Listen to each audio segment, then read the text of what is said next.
Salut à tous, nouvel épisode aujourd'hui avec Sébastien. Comment tu vas? Ça va bien et toi? Ça va très très bien. Alors merci d'être venu. Sébastien, c'est un entrepreneur depuis combien d'années t'entreprends toi? Oh, depuis 2016. Ça fait 8 ans. 8 ans! Ah oui, t'es belge, c'est vrai. Tu viens de Bruxelles? Je suis à Bruxelles, ouais. Ok, donc on s'est rencontrés à Lisbonne là, parce que récemment il est venu à Lisbonne. Avant, je sais que t'étais à Taïwan et avant ça à Bruxelles. Est-ce que tu peux nous dire un peu déjà t'as quel âge? J'ai 31 ans. 31 ans et ça fait 8 ans, donc t'as commencé à l'âge de à peu près 22-23 ans. C'est ça, juste après les études, juste après mon master. Donc le master il était à Bruxelles. C'est ça, ouais. Ok. Et donc t'as pas travaillé en fait. Non, j'ai décidé tout de suite de me lancer en entrepreneuriat parce que j'avais peur de... En fait, j'adore tout ce que je fais. Peur Et de je la sais que... stabilité. Et j'avais peur exactement de la cage dorée.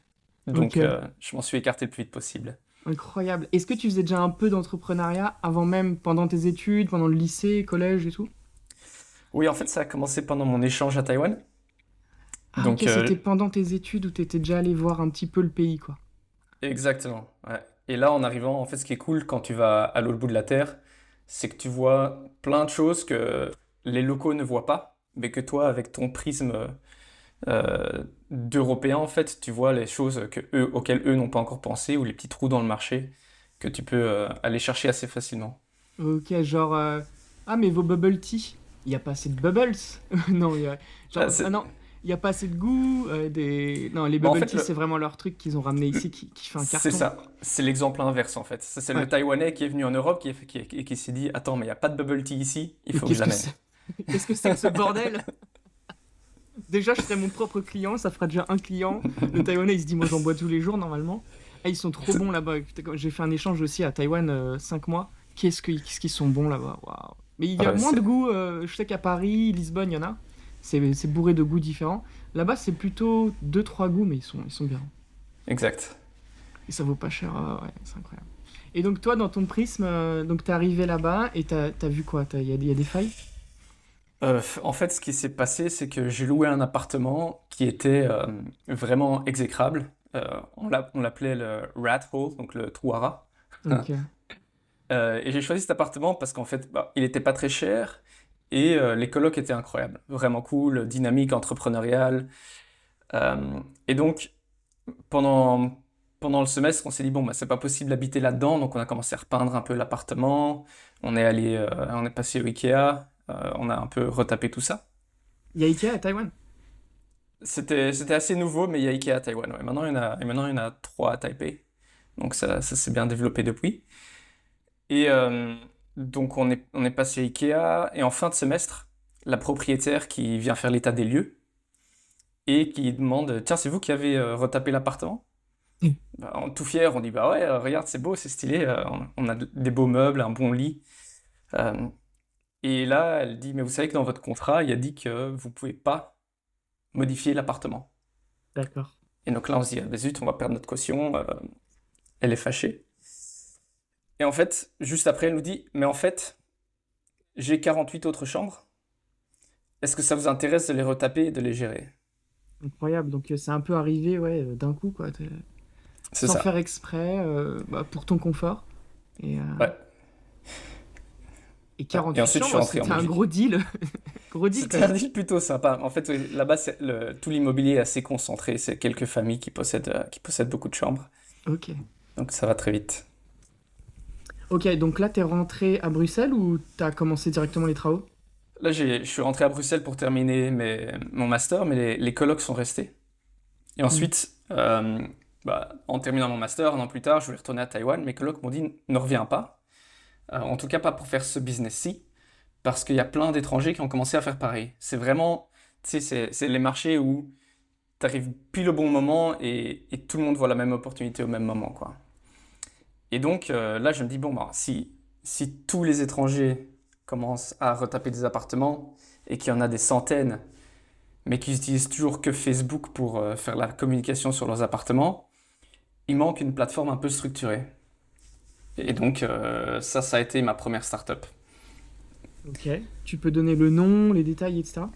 C'est ça. Donc, on a lancé un site qui s'appelle My Room Abroad, donc ma chambre à l'étranger, en gros. Et l'idée, c'était vraiment comme un Airbnb qui n'y avait pas encore à Taïwan à ce moment-là, mais pour du long terme. Donc, vraiment où tu signes un contrat, où tu es dans des colloques avec d'autres étudiants. Et donc, on a lancé ça. La manière dont on l'a lancé, c'est assez marrant. Au début, c'était juste une feuille Excel. Donc, c'est vraiment juste une feuille Excel sur laquelle j'avais mis toutes les chambres de mes amis que j'avais rencontrés en Erasmus. Ok. Donc, ça faisait 60 chambres. Et dans le premier mois, tout était loué. Ok. Donc, ensuite, on a créé un petit WordPress, euh, juste un petit proof of concept. Ça a bien marché. Et ensuite, on a créé le site nous-mêmes. Ok. Et comment tu trouvais... Donc c'était les groupes Facebook où tu as dit que tu avais une autre stratégie Bah, non, toi, il fallait que tu trouves des chambres et il fallait que tu trouves aussi les gens en face. Comment tu t'es fait C'est connaître? ça. Donc, trouver les chambres, ça a été assez simple. Donc, j'ai contacté tous les propriétaires de mes amis à Taïwan. Mhm. Et donc, ça, en fait, comme je te disais, chaque propriétaire a facilement 40, 50, 60 chambres. Donc, en Hmm. fait, on est assez rapidement monté à 200 chambres. Et ensuite, on a contacté toutes les universités. Euh, et ça, c'était assez simple aussi, vu qu'on avait des amis et des locataires, du coup, dans chaque université. On passait par eux, ils nous mettaient en contact avec leurs universités, et ça nous faisait des deals. Ça a l'air facile comme business. Ça t'a pris du Euh, temps et c'est un WordPress où tu mettais chaque photo des chambres avec le prix. Et c'est ça.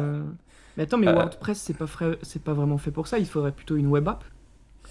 c'est ça. Donc, donc WordPress, c'était la première année. C'était juste le temps de vérifier la demande, de remplir un peu les caisses, histoire d'avoir assez de sous pour ensuite pouvoir coder un site correctement de A à Z. Donc ensuite, on a codé notre site, on en a fait une web app, euh, et on a professionnalisé tout ça. Ok.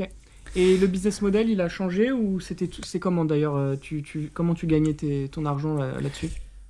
Alors nous, on prenait une commission sur chaque réservation. Ouais, Commission fixe annoncée au client, enfin à l'étudiant du coup. On lui annonçait, voilà, tu prends à travers notre site, tu es sûr d'avoir un propriétaire de confiance. Nous, on t'aide si jamais tu as un souci avec le propriétaire. Et, euh, et voici combien ça coûte. ok. Et en général, une chambre à taille, c'était toujours Taipei presque? Toujours à Taipei. Ouais. Ouais. Ça coûte combien une chambre à peu près? Les prix d'une capitale européenne, pas Paris, mais les Allemands disaient que c'était à peu près le prix de Berlin. Maintenant, je pense que Berlin a plus monté, donc on était autour des 500-600 € par mois Ok. pour une Et chambre toi, ta correcte. commission a été autour de combien? On prenait 20% du premier mois, il me semble. Donc ça faisait autour de 100-150 € par commission. Ah, et tu prenais pas sur les mois suivants? Au début, non. Ensuite, au fur et à mesure des années, on a commencé à gérer le paiement aussi. Et là, on a commencé à prendre un petit pourcentage par mois. Mais ça, c'était juste avant Covid. Et au Covid, on a dû arrêter le business parce que Taïwan a 100% fermé ses portes Hmm. pour les étrangers. Mais oui, tu m'avais dit. Ok. Donc ça, c'était la crise. Et ça a duré combien de temps? La crise. Ah ouais. Taïwan est le pays qui a fermé ses portes pendant le plus longtemps. Donc Hmm. pendant plus de 2 ans, aucun étranger pouvait entrer dans le pays. Aucun étudiant pouvait entrer dans le pays. Donc ça a été vraiment long. Donc à ce moment-là, c'est vraiment le moment où j'ai fait le shift, moi, où je suis parti en e-commerce du coup. Donc on a automatisé le site de logement, parce que si jamais dans le futur, Taïwan réouvrait ses portes, ce qui a été le cas, le site tourne tout seul. Et moi, à côté, je suis parti en e-commerce du coup en 2020, fin 2020. Et là, ton site, il tourne du coup? Le site, on l'a vendu, donc on a fait un exit il y a un an, il y a un peu plus d'un an.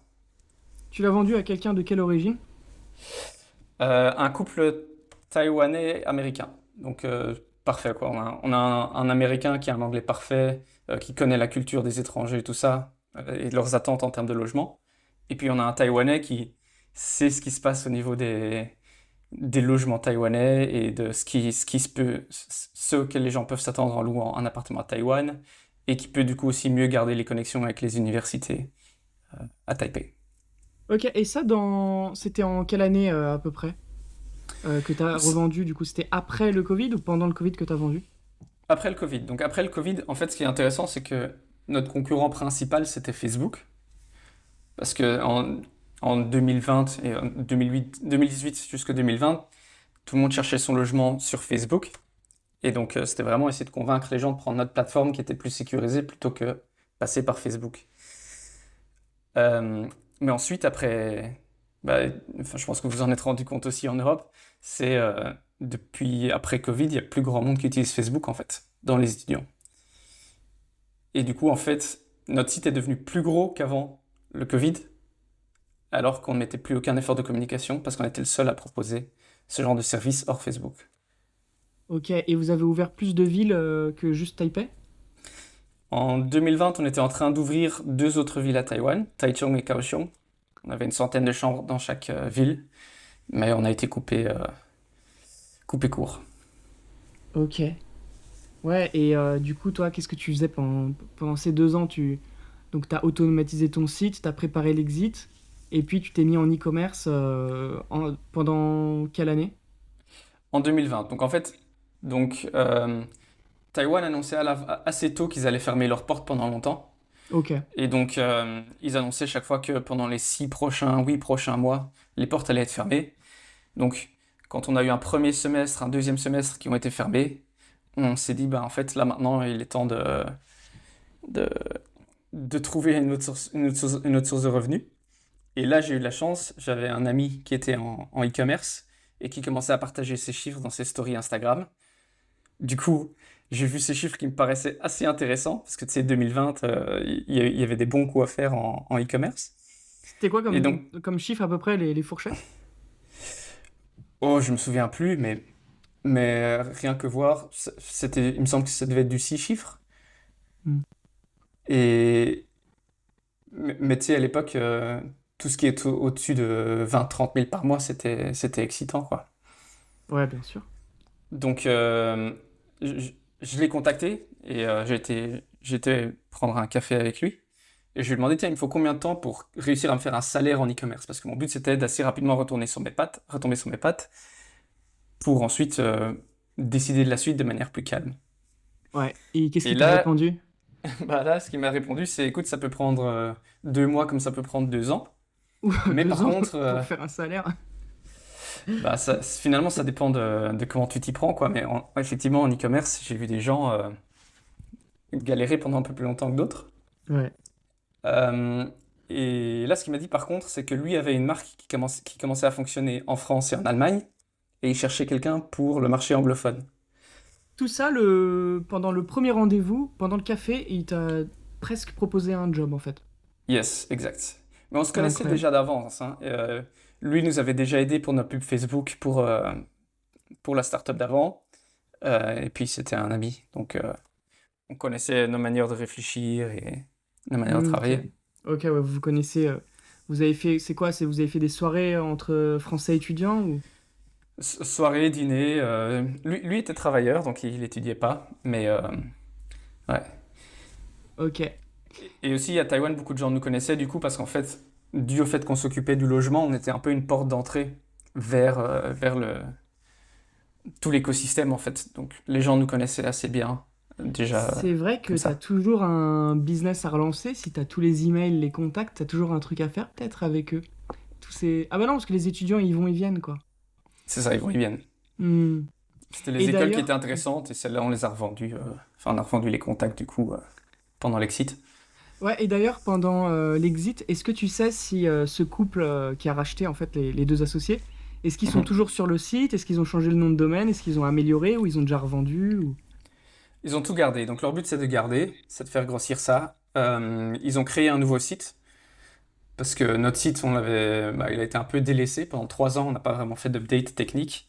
Et donc en fait, un site que tu n'updates pas quand il n'est pas basé sur Shopify, pas basé sur WordPress, il y a pas mal de bugs qui s'installent.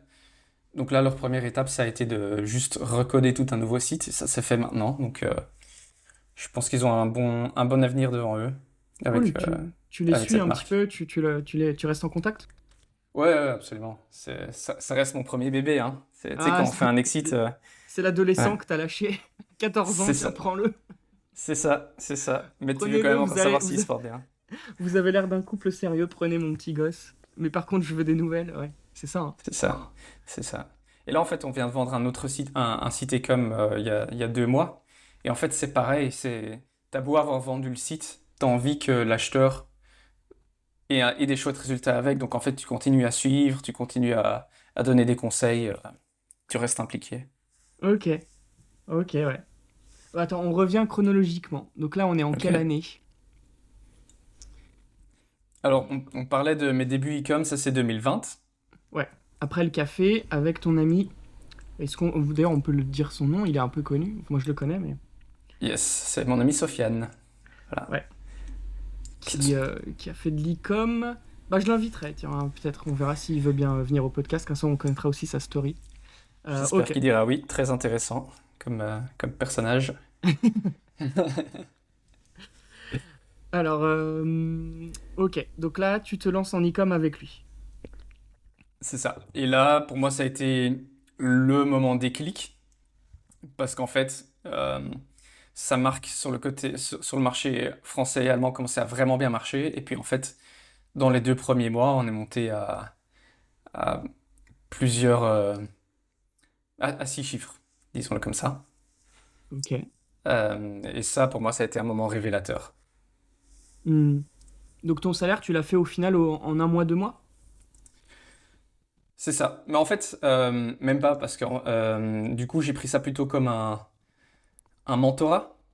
Je lui ai dit, écoute, quand j'ai vu les résultats, je lui ai dit, pas besoin de me payer, ou très peu, c'était vraiment le minimum pour vivre, Euh, mais je suis là pour apprendre.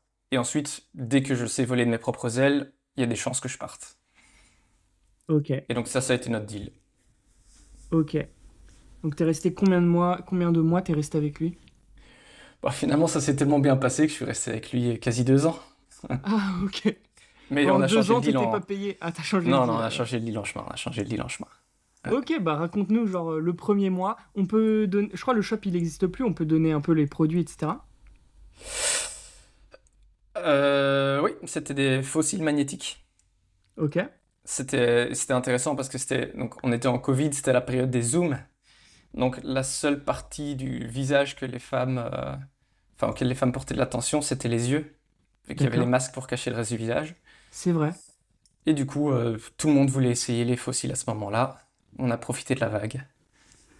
Ok, c'est Magnetic by SL que je connais, qui était connu. Ou Yes. toi, t'étais un concurrent?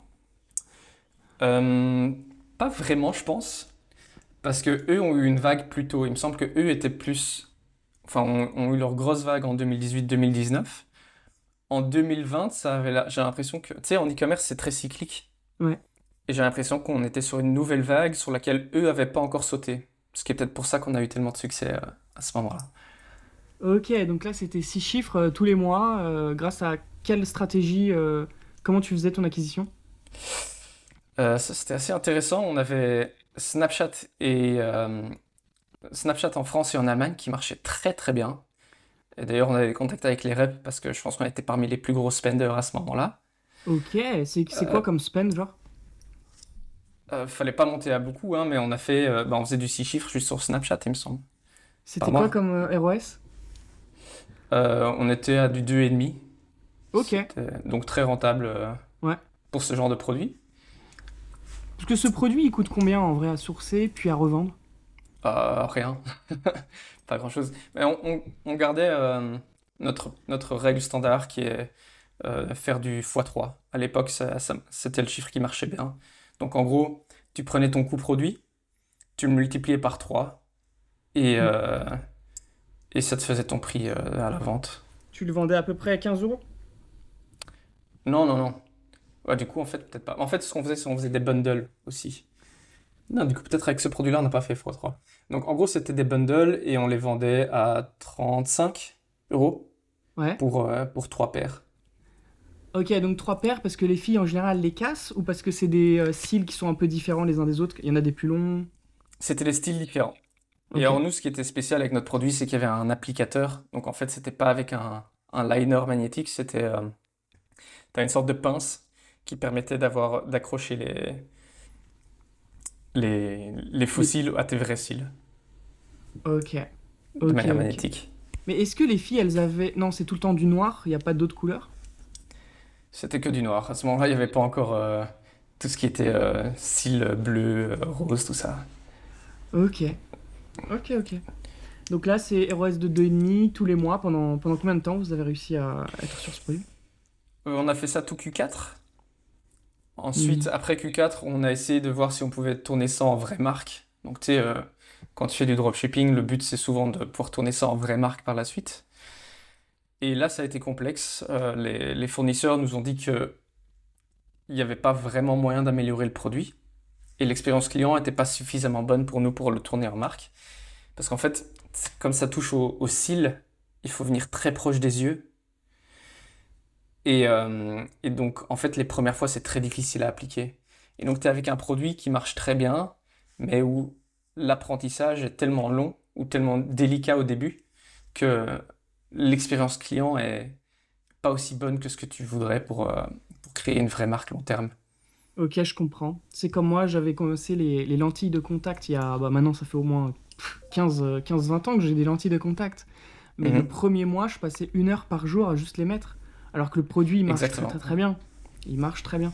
C'est juste qu'il faut savoir les mettre. Mais au début, tu clignes des yeux, tu t'y arrives pas. Je sais même pas comment j'y arrivais pas. Maintenant, c'est tellement simple pour moi. Mais je vois le délire, c'est que tu peux avoir un très bon produit, mais si les gens n'y arrivent pas, ouais, je vois, c'est compliqué quoi. C'est marrant Et du parce que coup, c'est bah, exactement l'exemple qu'on utilisait pour illustrer ça, ouais. ouais, et du coup, pour les fossiles, là, vous aviez beaucoup, beaucoup de customer service.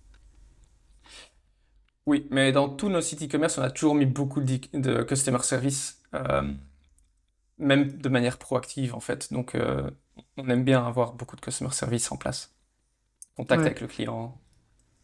Parce que là, les clients, ouais, du coup, ben, ils se plaignaient, et puis vous, vous essayez de... Est-ce que vous avez fait des vidéos tutoriels, etc.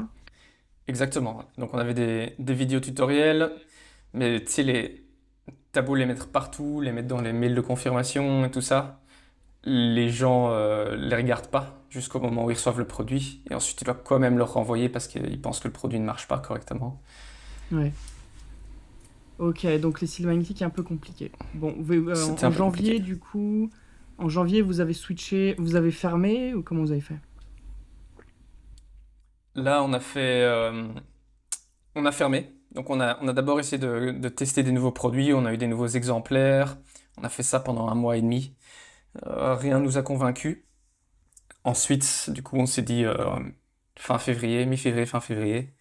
On s'est dit on essaie de retrouver un autre produit et, euh, et de scaler quelque chose qui peut tourner en vraie marque. Et là, ça nous a pris 2 mois. Pendant 2 mois, on a testé des produits, quasi un produit par jour. Ah, quand même. Ouais, on y allait de manière assez bourrin. Vous Peut-être testiez un avec produit tous un, les 2 jours. vous testiez avec un Shopify généraliste pour tester rapidement? Euh, Pas vraiment. Plutôt Shopify de niche avec un nom de niche. Donc on avait un site pour des bijoux, un site pour des cosmétiques, un site pour du, de l'outillage, etc. Ok, et là, vous pouviez tester un par jour parce que vous aviez déjà tous les sites en place, quoi. C'est ça. Et en fait, ce qu'on faisait, c'est que, tu sais, comme on testait avec Facebook, la seule chose qui devait être vraiment en place, c'est la page produit. Tu vois, parce que les gens cliquent sur la pub, arrivent sur la page produit. Si ta page produit est bonne, ça suffit. Et en fait, du coup, même la home page, on gardait pas les produits précédents activés. On faisait simplement une copie de la page produit. Ouais. Donc ça nous permettait de tester ultra rapidement. Ouais, c'est pour ça, moi j'aime bien un site généraliste, ça suffit. D'ailleurs, quand vous aviez un site allemand et un site français, ouais, vous aviez deux sites quand vous faisiez les deux pays. Correct, ouais. On testait en général d'abord sur la France ou sur le marché anglophone. Et ensuite, quand ça marchait, on étendait au marché allemand aussi. Ok. Et d'ailleurs, j'ai oublié de... Parce que quand même, vous avez fait beaucoup de chiffres sur ce site. Je voulais pas... Mhm. il faudrait pas qu'on passe là-dessus. C'était quoi à peu près vos créatives sur Snapchat? Et puis, t'as dit que t'as fait aussi sûrement du méta. J'aimerais bien savoir un peu comment elles étaient. En fait, on faisait les mêmes créatifs sur Meta, TikTok, Snapchat. C'était assez simple à l'époque, fallait pas trop se casser la tête. Et c'était vraiment le format dropshipping de l'époque, donc problème-solution. Ouais. Agiter le problème dès le début. Euh, Tu mettais en noir et blanc la solution actuelle, qui était la manière d'appliquer des fossiles. Et ensuite, en couleur, tu mets ton produit, tu montres dans les... C'était dans les 3 à 5 premières secondes, on montrait notre produit. Voilà, donc il y a une Et, croix et, rouge sur le truc mauvais. Là, genre, ça fait un bruit, genre. Et après, la c'est croix ça. verte, ting, la solution. C'était à peu près ça. Le Ouais. cerveau comprend très rapidement. Et Ouais. c'était quoi les problèmes d'époque? En fait, pour les fossiles, il faut appliquer de la colle sur les cils.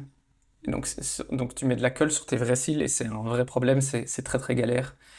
Donc le fait d'avoir une solution où le wow factor, c'était qu'en fait la personne l'appliquait en moins d'une seconde.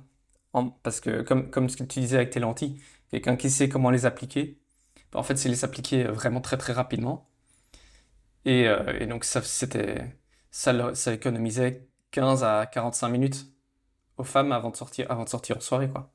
Ok, ouais, c'est parfait. Et Ouais. vos vidéos, vous les aviez trouvées sur Internet et vous avez fait vos propres montages? Alors au début, oui. Je pense c'est ce qu'on fait toujours le temps de valider les 10 premières ventes. Et ensuite, filmer nous-mêmes. Parce qu'en fait, dès que tu as fait tes 10 premières ventes, bah, nous, on aime bien commander le produit, vérifier la qualité. Et ensuite, c'est assez simple. On était dans un coworking space. Donc, on demandait aux filles de manipuler le produit. Et puis, À Taipei. c- à taper. Hmm. Mais donc, les premières manipulations de produits, c'était le tenir en main. C'est juste avoir une main avec des ongles bien faits qui tiennent ton produit.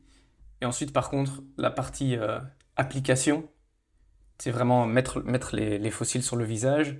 Là, on utilisait du contenu qui appartenait au fabricant au Ok. début.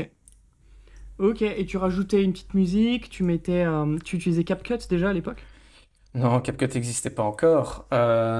Donc non, on avait Camtasia Ouais, je connais, ouais. et Pas Premiere top. Pro. Ouais.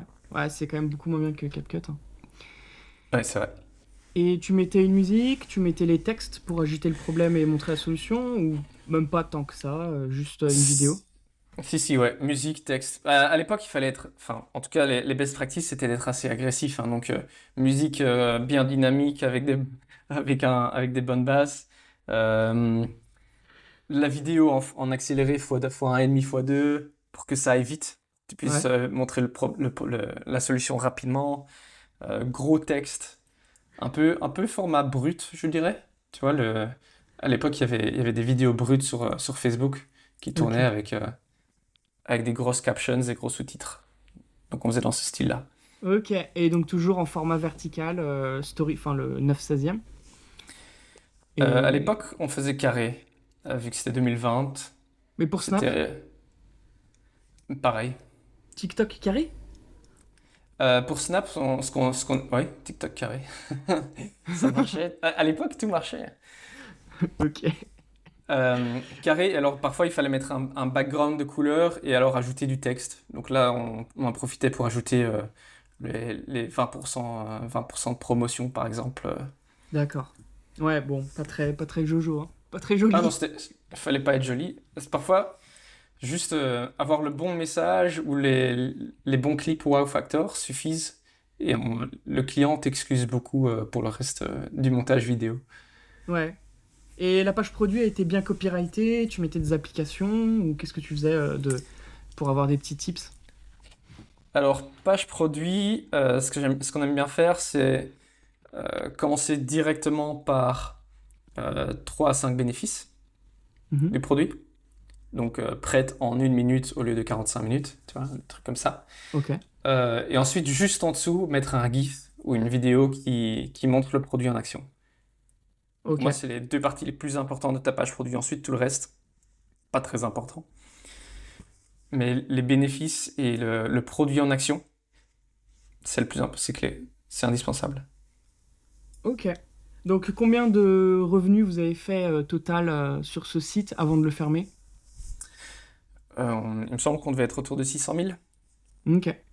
Cool, cool, cool. Et quand vous avez fermé, vous avez pas essayé de le revendre, par exemple? On a essayé. On a dû le mettre sur une des plateformes Flippa ou Empire Flipper ou je sais plus exactement lesquelles. Euh, Pas spécialement eu de retour, mais on a préféré essayer de trouver la prochaine opportunité plutôt que de passer du temps à essayer de revendre. Parce qu'en fait, c'est compliqué de vendre un site qui a moins d'un an ou deux, Ouais, voire même 3 ans. En fait, nous, par exemple, le site qu'on vient de vendre là, il y a 2 mois, c'est un site qui a 3 ans d'existence et ça facilite très fortement la chose. Parce qu'un site qui a moins d'un an avec comme canal d'acquisition principal que de la pub, c'est très risqué pour un acheteur en fait. ouais, exactement. Ok, bon, on revient du coup en 2021, début d'année. Là, vous avez testé un produit par jour pendant 2 mois et vous avez trouvé quelque chose, non? Là, on a trouvé ce qui a été pour nous notre plus gros winner jusqu'à présent. C'est, ouais, je sais pas si je dois juste dire le produit Tu dis ce que tu veux. ou... Ouais, bah en gros, on a trouvé notre plus gros winner à ce moment-là, ouais, en mai, juste avant la fête des mères. Et en fait, du coup, pour la fête des mères, on a vraiment pu décoller. Et ça nous a tiré jusqu'à la fin de l'année. Ok, donc pendant 8 mois peut-être. Hmm. Yes, donc là, en 8 mois, on a fait 3 millions de chiffre d'affaires. Ouah, magnifique. Ouais, donc ça, c'était assez enthousiasmant. Enfin, j'avais pas les mots, tu pourras couper ça si tu veux. Vous étiez heureux dans vos vies, quoi. Ok, et donc là, 3 millions en 8 mois, si je divise par 8, 3, trop compliqué.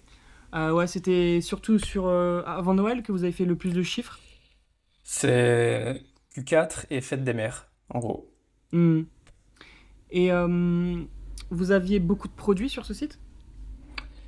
On en avait beaucoup parce qu'en fait, c'était du print on demand. Donc, c'était un peu différent que le dropshipping qu'on avait fait d'avance. Donc, c'était du print on demand. On imprimait en Allemagne. Et puis, ensuite, on peut envoyer partout en Europe en moins de 7 jours avec un produit de qualité allemande. Donc, c'était assez chouette. Ça a vraiment été une chouette marque à créer. Ok. Et donc là, c'était quoi votre... est-ce que vous aviez un record journalier en termes de chiffre d'affaires? Je me souviens plus journalier, mais en Q4, on a fait 2 millions. Donc, ça a bien monté. Waouh. Ouais, juste avant Noël. En plus, livraison en 7 jours. Ok. Ouais. Et vous vendiez dans tous les pays d'Europe? Même l'Amérique et tout? Donc nos marchés principaux, c'était Allemagne, France. Et ensuite, on a fait le marché américain et anglais aussi. Ça a marché pendant un certain temps, mais pas aussi bien.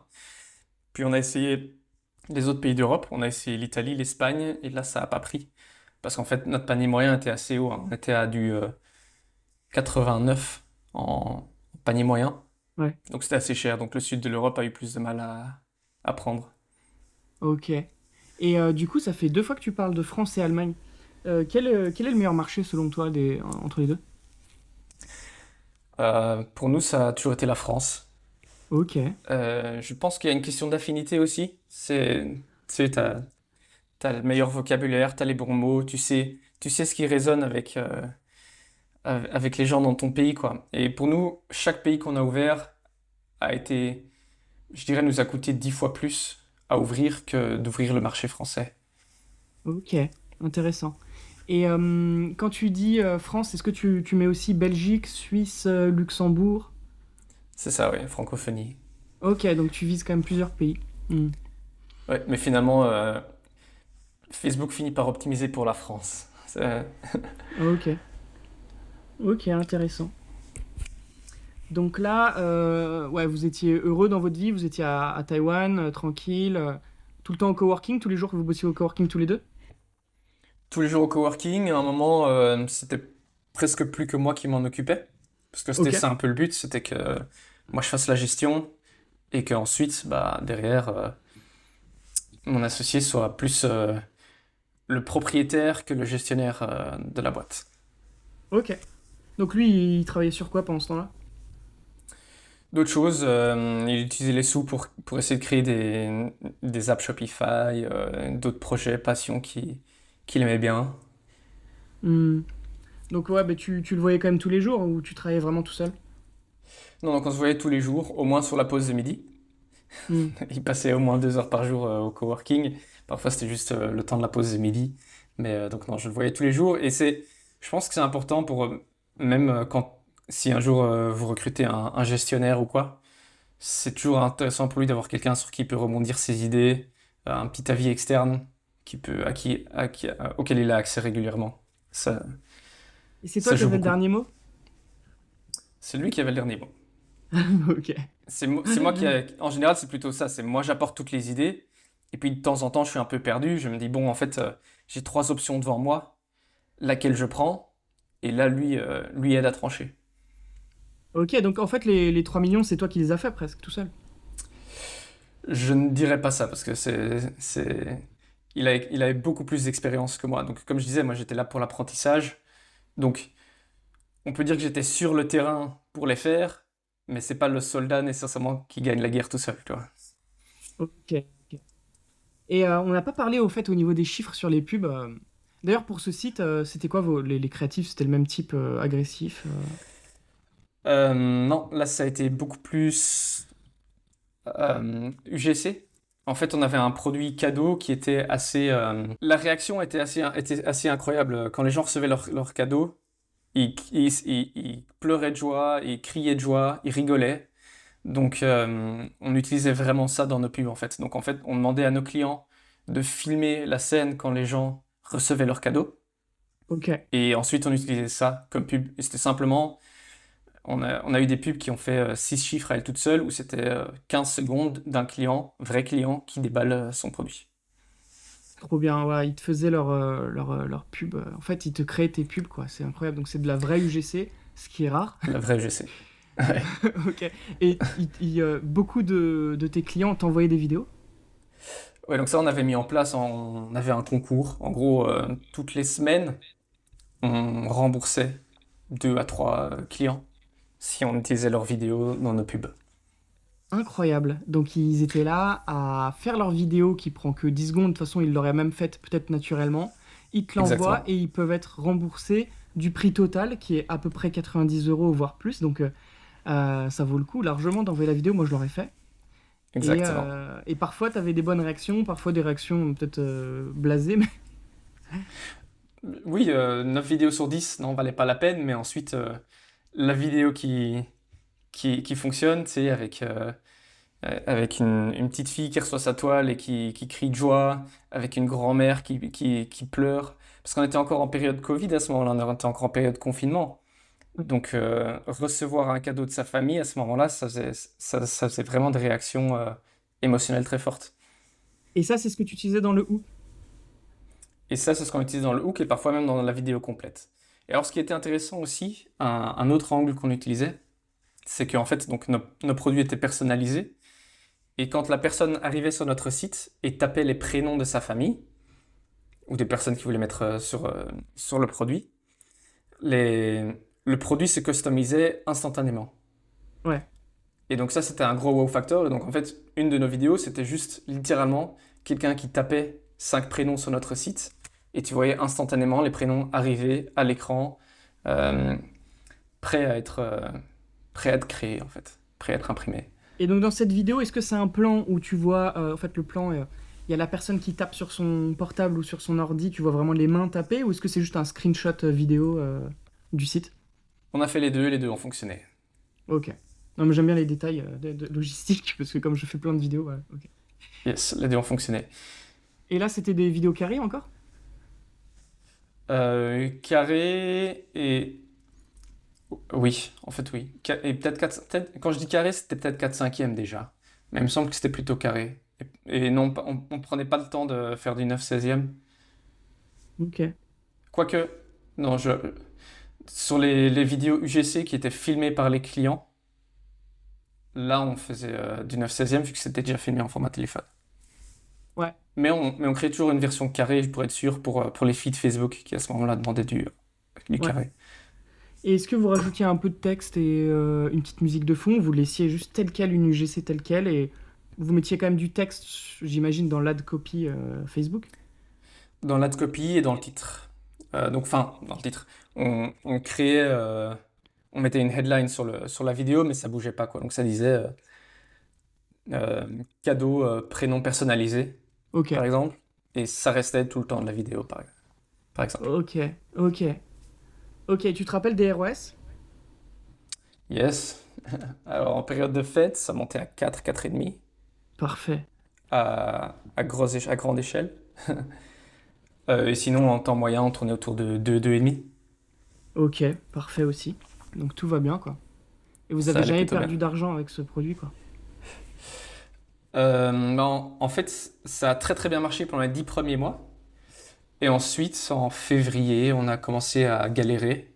Et Non, mais en là, 2022 déjà, ouais. 2022. Février Hmm. 2022, on a eu du mal. On a commencé à perdre de l'argent. Et ensuite, on a dû arrêter. Pourtant, bah pourquoi? C'est les mêmes pubs, les mêmes stratégies, et ça marchait plus, ok. Hmm. C'est ça. Donc là, plusieurs explications. Donc on a rejoint énormément de mastermind à ce moment-là pour essayer d'en parler au plus de gens possible. Et en fait, beaucoup de gens dans notre niche galéraient. Euh, 2022, c'était le début de la guerre. C'était la fin des confinements. Donc tout le monde qui était dans la niche cadeau à ce moment-là nous disait qu'eux aussi avaient du mal. Les gens pensaient moins en cadeau. Et encore moins en cadeau qui coûte presque 100 euros. Ensuite, moi, mon interprétation plus tard, maintenant avec plus de recul, c'est la saisonnalité. En fait, on avait un cadeau qui était très très bon pour les cadeaux. Enfin, un produit qui était très très bon pour les cadeaux. Et donc, en fait, ce qu'il faut faire pour ces produits-là, c'est vraiment de mettre tout ton budget pendant les périodes de fête. Mais en période de creux, si t'es pas rentable, ça sert à rien de forcer. Tu peux faire des petits tests, mais il vaut mieux garder le cash, créer des nouvelles créas qui sont prêtes à être lancées pour la prochaine fête des mères, plutôt que d'essayer de pusher un produit au milieu du mois de mars, alors qu'il n'y a rien qui se passe à ce moment-là. Ok, ok, je vois, donc il y a des petits push à faire. Est-ce que, du coup, c'était quoi vos strates? C'était encore Snap, Facebook, vous faisiez du Google, vous faisiez quoi comme régie? Pour celle-là, on a eu Snap a pas marché, enfin, pas assez bien à notre goût, donc on l'a assez vite arrêté. On a eu Meta principalement, Google très très fort aussi. Euh, TikTok a bien marché pendant 6 mois. Ensuite, il y a eu le début de ces problèmes, tu sais, où les pubs sur TikTok ne dépensent pas. C'est, au début, on n'avait pas du tout ce problème-là. Et ensuite, après 6 mois, ce problème est apparu. Et en regardant sur Internet, tout le monde avait l'air d'avoir ce problème-là de pubs de TikTok qui ne dépensaient pas. Donc on a arrêté TikTok. On avait Pinterest qui a bien marché aussi. Donc Meta, Pinterest, Google. Ok, ouais, ça fait un bon trio déjà. Et influenceurs. On avait les influenceurs qui marchaient très bien aussi à ce moment-là. Ok, les influx, vous passiez par une agence? On avait les agences, celles qu'on avait. C'était une des agences qui était conseillée dans le cours de Yomi, il me semble. C'est parmi les gros de la télé-réalité. Ah, Shona. Yes. Ok. Donc Nabila, elle a touché le produit? Non, mais d'autres. Moi, je suis pas français, donc je connaissais pas ces personnes d'avance. Donc là, je pourrais pas te redire leur nom. Hmm, Mais ok. Et, des gens qui avaient 2 millions de followers sur Instagram à l'époque. c'était très rentable? C'était assez rentable. Les premières, pas tout à fait, parce qu'on l'a fait un peu trop tôt par rapport aux fêtes. Mais ensuite, en période de fête, ça a bien marché. Cool. Bon, bah, il n'y a pas trop d'échecs dans ton parcours là. Jusqu'à présent, ça va. Et du coup, je vous avais fait des créas aussi. Vous étiez un de mes Yes. premiers clients d'ailleurs. Elles Yes. avaient fonctionné, vous avez mis sur Meta? On avait mis principalement sur Meta et Pinterest, il me semble. Ça n'avait pas fonctionné, non, je crois, je sais plus. C'était plutôt en retargeting. Parce que Ok. comme vous, tu sais, nos créas étaient assez bourrines, assez bourrin, tu vois. Ouais. C'était du très UGC filmé au téléphone, tout ça. Et du Mm. coup, ensuite, avoir quelque chose d'un peu plus brandé, avec tu sais, filmé correctement, avec un vrai appareil photo, Mm. en retargeting, ça donnait de la confiance. Donc, en retargeting, elle a tourné. Mais en cold, c'était vraiment l'aspect cadeau spontané qui marchait bien pour notre marque. Ok, je vois. Ok. Alors, est-ce que j'ai d'autres questions sur ce site? Parce que c'est quand même un beau succès, 3 millions. Moi, j'aurais bien aimé que tu te rappelles du chiffre d'affaires journalier le plus gros que vous avez eu, votre record. Vous mettiez pas des petits, genre, ah, aujourd'hui, champagne, genre, parce que vous avez fait 10 000 days, 10K day, 20K day, ou des trucs comme ça? Si, j'ai envie de dire qu'on est passé au-dessus des 50, Et là, vous n'avez pas de mais champagne à Taipei. non, pas nécessairement, parce qu'en fait, à ces périodes-là, ça va tellement vite que chaque sommet, tu le considères jamais comme étant ton, ton pic, en fait. Ouais, Donc, par exemple, en mai, quand on a découvert le produit, euh, en, après une semaine, on avait généré un SMIC. ok. On s'est dit, ah, c'est cool, un SMIC généré en 2 semaines. Bon, ce serait cool que d'ici la fin de l'année, on génère 2 SMIC par semaine. Ouais, Et en fait, la semaine d'après, on avait atteint ce chiffre. ouais, Et ensuite, tu te retrouvais à faire plusieurs SMIC par jour. Tu vois? ouais. Donc, et ça, c'est en l'espace de 3 semaines. Donc, quand tu vas à ces vitesses-là, non, on prenait plus le temps de s'arrêter sur notre record du moment parce que le lendemain, il était battu. Ouais, je vois. Waouh, magnifique. Et donc, on regardait plutôt au mois. Donc, c'est pour ça que les 2 millions sur Q4, ça, je m'en souviens. Parce que ça devenait les nouveaux objectifs. Hmm. Et quand tu dis sur Q4, c'était ouais, jusqu'à fin décembre, c'est ça? Hmm. C'est ça. En commençant, tu commences ton Q4 en septembre ou en octobre? Octobre. Ah ouais, ouais, un vrai Q4, donc c'est vraiment que 3 mois, quoi. Octobre, novembre, Ouais, décembre. Waouh. ouais, 2 millions, ça, c'est fort, hein. ouais. Et là, vous dépensiez beaucoup sur Meta, j'imagine. C'était quoi à peu près? Tu te rappelles des métriques Meta? Euh, Bah, comme je disais, on était en ROAS autour des 4 à ce moment-là, en Ouais. Q4. Et le CPC, il était pas cher, non? Le taux de clic et tout? Tout était ultra pas cher. Tout était Vraiment bien, pas quoi. cher. Ouais. Waouh, magnifique. Et ça, c'est 2022. Ok. Et là, en 2000... 2021, 2021. Donc Ah, fin ok. 2021, c'était notre gros Q4. Ok. Donc là, vous avez fait du cash, vous étiez heureux. Et ensuite, janvier-février, vous avez fait des masterminds. D'ailleurs, est-ce qu'il y a beaucoup d'e-commerçants, si tu as des questions, etc., à Taipei? Non, donc Taipei est très très peu peuplé en e-commerce. Euh, Il y a deux, trois gros, genre Manta Sleep, je sais pas si tu vois, c'est des masques de sommeil, Ok, non? très très confortables. Donc ça c'est sans doute ils sont à 7 ou 8 chiffres. Euh, mais sinon très peu, c'est niveau étranger, on est plutôt sur soit des gens qui viennent apprendre le chinois, soit des développeurs, mais Ok. très peu d'e-commerce. D'ailleurs, toi, t'avais fait quoi comme étude à Bruxelles? Business et management. Ça s'appelle ingénieur de gestion. Donc en fait c'est un mélange entre des sciences, du management, du business. Et j'ai eu mon master en finance. Ok. Ah oui, c'est vrai, je me rappelle. Et est-ce que t'avais un peu la fibre entrepreneuriale déjà en Belgique? Oui, donc mon master était un master en entrepreneuriat. Donc là, j'avais fait un business plan comme master, comme thèse de master. Ok. C'était quoi comme business, t'en rappelles? C'était des écouteurs pour dormir. Donc à l'époque, on avait choisi l'angle anti-acouphène et anti-ronflement. Et donc en gros, Ok. c'était des écouteurs sur lesquels tu pouvais dormir assez facilement. Tu l'as C'était un breveté? peu... Non, du tout. En fait, l'approche était assez similaire à du drop finalement. On avait trouvé un fournisseur en Chine qui le produisait déjà. Sauf que, bah, en fait, comme c'était dans un cadre académique, en 6 mois ou un an, on a fait l'équivalent de ce qu'on fait aujourd'hui en 2 jours.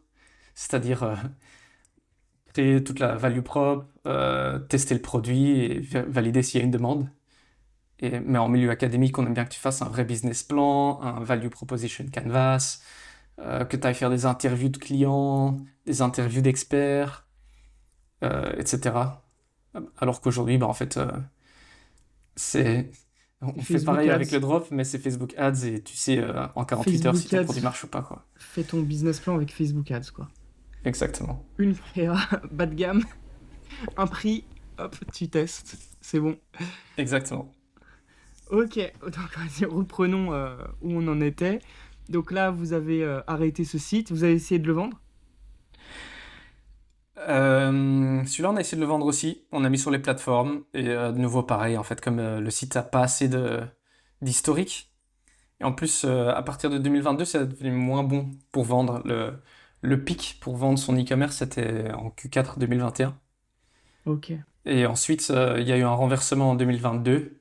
Et c'est passé ce qu'on appelait un seller's market. donc où vraiment c'est celui qui vendait son e-commerce qui avait le pouvoir de négociation, à un buyer's market, donc c'est celui qui achetait qui avait tout le pouvoir de négociation. Et Ok, ça, c'est ok. encore le cas aujourd'hui. Et j'imagine en plus que là, un shop qui a fait beaucoup d'argent rapidement, c'est même cher en fait à acheter et risqué de fou, quoi. Donc c'est Et dur à surtout vendre. qu'en fait, Plus ça fait de chiffres presque, plus c'est dur à vendre, j'imagine. Enfin, je sais pas trop, mais... plus ça fait de chiffres et aussi plus le... on était sur une chute, on était sur une baisse de chiffre d'affaires.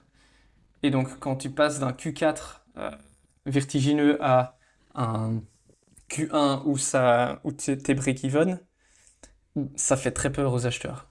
Donc, on a eu Ouais, très bien peu sûr. d'intérêt pour ce Mm. site à la revente. Ok. Est-ce que tu mettais genre une pop-up sur le site pour garder des emails? Toujours, ouais, toujours. Ah, ok.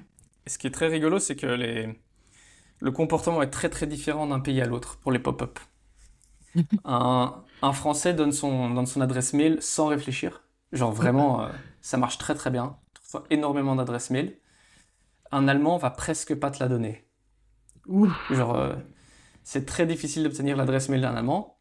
Par contre, l'Allemand qui est sur ta liste email, il achète. Le Français qui est sur ta liste email n'achète pas nécessairement.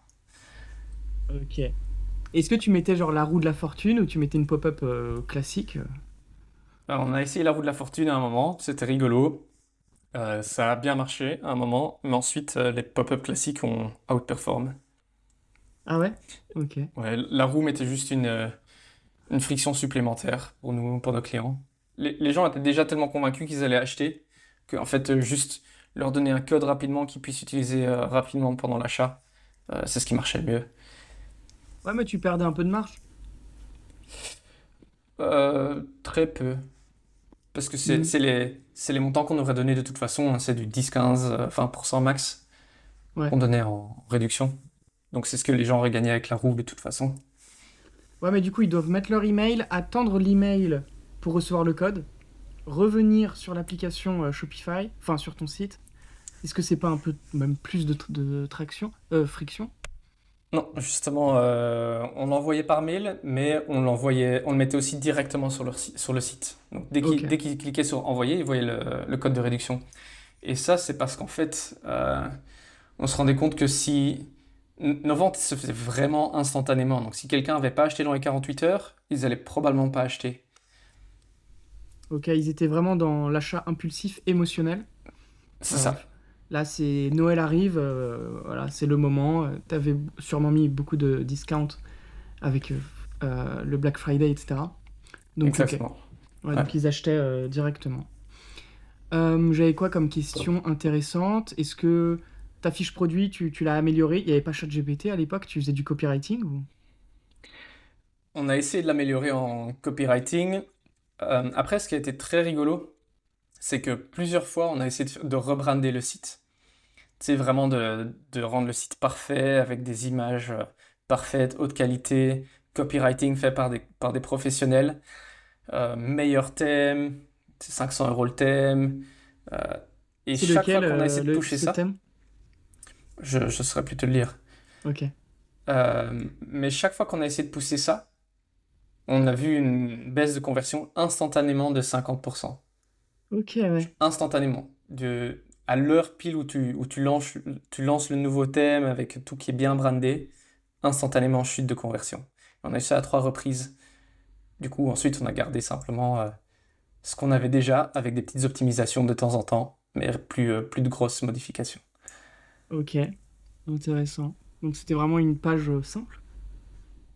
Très très simple. Ouais. On était vraiment dans la simplicité, Blanc, comme je te disais, c'était tout blanc, un les... peu de texte, un GIF, comme tu as dit, quelques bénéfices au début. C'est Le ça, prix bien indiqué. Le bouton, tu le mets de quelle couleur? vert, vert flash. Moi aussi, j'aime bien vert flash. Ensuite, ce qu'il y avait de particulier à notre page produit, c'est que tu voyais le produit se faire customiser en live. Ah Donc en oui, fait, le haut de la page produit, c'était insère tes prénoms et tu voyais ton produit se modifier en temps réel. ouais. Et là, du coup, vous aviez beaucoup de customer service et ils travaillaient à fond, à plein pot. Là, vous receviez beaucoup d'emails, non? Là, on recevait beaucoup d'emails, mais c'est plus parce que nous, nouveau, de manière proactive, on allait générer du contact avec le client. Donc, une fois que le client envoyait ses prénoms, on allait bien lui demander de revérifier ses prénoms et de nous confirmer que c'était bien correct, par exemple. Ok. Tu vois, donc on allait vraiment chercher cette conversation parce que, et c'est quelque chose que je fais encore pour mes marques aujourd'hui, c'est une fois que cette conversation est lancée, en fait, tu as vraiment un degré de trust qui est très très grand et, euh, et les gens sont du coup beaucoup plus contents de recevoir leur produit aussi au moment où il arrive. Donc oui, on D'ailleurs, avait... Ah, pardon. tu peux finir, je me rappelle, c'est une Euh, question pour je, moi. je disais, j'allais dire, on avait customer support rep. Ouais, Donc c'était quand même une belle équipe en support client. ok. Et j'avais une question du coup qui revient à il y a longtemps, mais pour les UGC que tu récoltais, est-ce que tu avais mis en place, comment tu avais mis en place en fait le jeu concours? Ouh, alors le système, c'est qu'on annonçait tout ça à travers Loox. C'est l'application pour les reviews. Ouais, en fait, ça envoyait des emails automatiques, ouais. C'est ça. Et là, ensuite, nous, on regardait naturellement les vidéos qu'on recevait. Et donc, tous les mois, toutes les semaines, je sais plus si c'était par semaine ou par mois, euh, je sélectionnais les meilleures créas, enfin les meilleures vidéos qu'on pouvait utiliser dans des créas. J'annonçais les noms à notre customer support. Et ensuite, les customer support envoyaient un mail aux gagnants et les remboursaient à travers Shopify. Ça se fait en 2 clics. Bien sûr. Ok, incroyable. Donc, Looks, on peut envoyer des vidéos. Je pensais que c'était que photo, moi.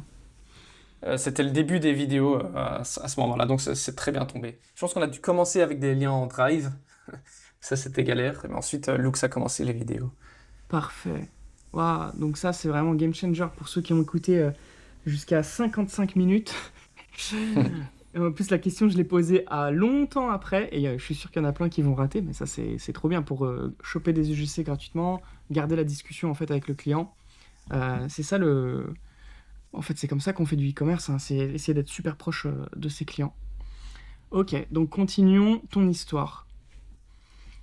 Euh, Là, vous avez essayé de vendre, vous n'avez pas réussi, vous étiez toujours à Taipei entre copains.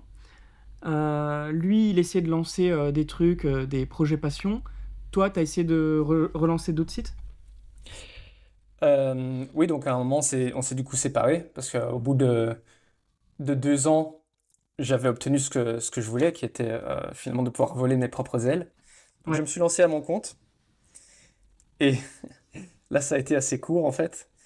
Euh, Parce que du coup, j'ai essayé de reprendre la technique qu'on avait, qui était de tester un produit par jour. Et au bout de 17 produits, compte Facebook a sauté. Au bout d'une dizaine d'autres produits, compte Google a sauté. Et ensuite, même Bing Ads a sauté. waouh. Et donc, en fait, j'étais sans compte publicitaire. Et donc, ça a tout à fait changé ma carrière et ça m'a amené à ce que je fais aujourd'hui. Ok. Donc, Et c'était un mal pour les un autres bien. comptes pubs, ils tenaient bien en fait, c'était les comptes pubs de Sofiane. C'est ça, c'était ses comptes pub à lui. Lui, ils tiennent. Ils Lui, tiennent il tenait. tranquillement. Ouais. Mais en La fait, chance. en 2022, il y a eu des grosses vagues de bans de comptes publicitaires.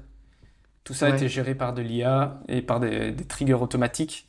Et une fois que tu étais trigger, tu avais le droit à un contact avec le support client.